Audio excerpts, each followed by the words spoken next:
ট্রেনটা চাঁদপুর স্টেশনে থামল বিকেলের দিকে। শরতের সোনালি আলো তখন গাছের পাতার ফাঁক দিয়ে ঝলমল করছে। আমি সুধাংশু কলকাতা থেকে এসেছি। নতুন চাকরি পেয়েছি চাঁদপুরের একটি গ্রামীণ স্কুলে। বন্ধুরা বলেছিল ওই গ্রামে যেও না ভাই, সেখানে নাকি রাতের বেলা কুকুরও ডাকে না।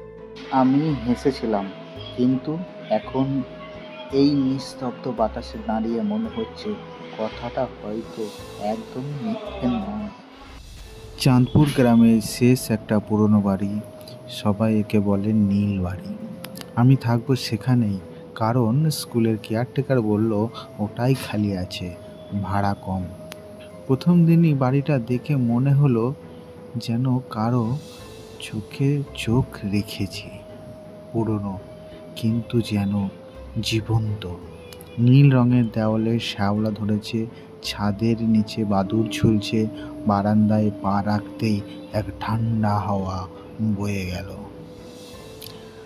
রাতটায় বাতি নিভিয়ে ঘুমাতে গেলাম, জানলার বাইরে নদীর শব্দ। কিন্তু হঠাৎ ঘুম ভেঙে দেখি বাড়ির সামনের উঠানে যেন হালকা নীল আলো ছড়িয়ে আছে।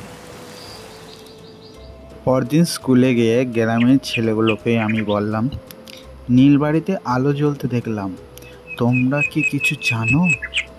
একজন বলল, স্যার কেউ ওখানে বেশি দিন টেকে না।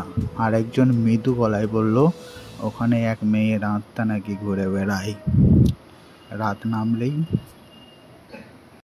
আমি হেসে উড়িয়ে দিলাম, তবু মনটা শান্ত হচ্ছিল না। রাতে আবার একই ঘটনা। এবার আমি সাহস করে বাইরে বেরোলাম, টর্চ হাতে। আলো ফেলে দেখি মাটিতে ভেজা পায়ের ছাপ, ছোট ছোট, যেন এক কিশোরী মেয়ে। কিন্তু সেই ছাপ গিয়ে থেমে গেছে একটা কূপের ধারে। কূপটা বন্ধ, পুরনো ঢাকনা চেপে গেছে। পাশে একটা ভাঙা পাথরের ফলক, তাতে আধোমুছো যাওয়া কিছু লেখা আছে। কেবল একটাই শব্দ বোঝা গেল, মাধবী। হাওয়ায় ভেসে এলো একটা মৃদু গানের সুর, যেন কেউ নিচ থেকে গুনগুন করছে। আমি তাড়াতাড়ি ওখান থেকে দৌড়ে চলে এলাম। পরের দিন সকালে কেয়ারটেকার রতন কাকাকে জিজ্ঞেস করলাম, কাকা ওই ফলকে মাধবী নামটা লেখা কেন? রতন কাকা বললেন, সচিদানন্দবাবুর মেয়ে ছিল মাধবী, বছর 20 আগে হঠাৎ হারিয়ে যায়। কেউ বলে কূপে ডুবে মরেছিল, কেউ বলে নিজেই কূপে ঝাঁপ দিয়েছিল। বৃদ্ধা লোকটা চুপ করে গেল, তার চোখে আমি ভয় দেখলাম। সেই রাতে কূপের পাশে দাঁড়িয়ে আমি শুনলাম কারো কান্নার শব্দ।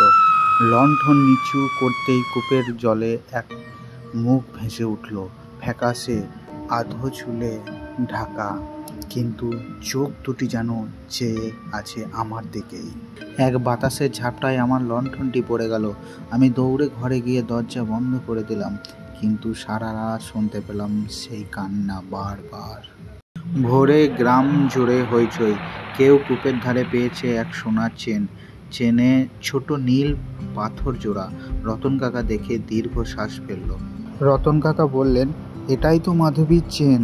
সচিদানন্দবাবু পাগলের মতো খুঁজেছিলেন ওটাকে। আমি তখনই বুঝলাম এ চেন হয়তো তার শেষ অপূর্ণতা।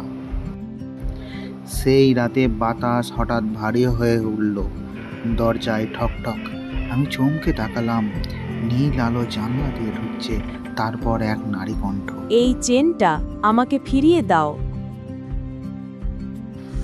কণ্ঠটা ছিল কষ্ট ভরা কিন্তু শান্ত।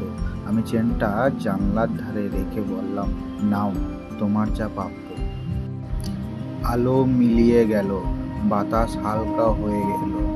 মনে হলো এই বাড়ি অবশেষে নিঃশ্বাস ফেলল।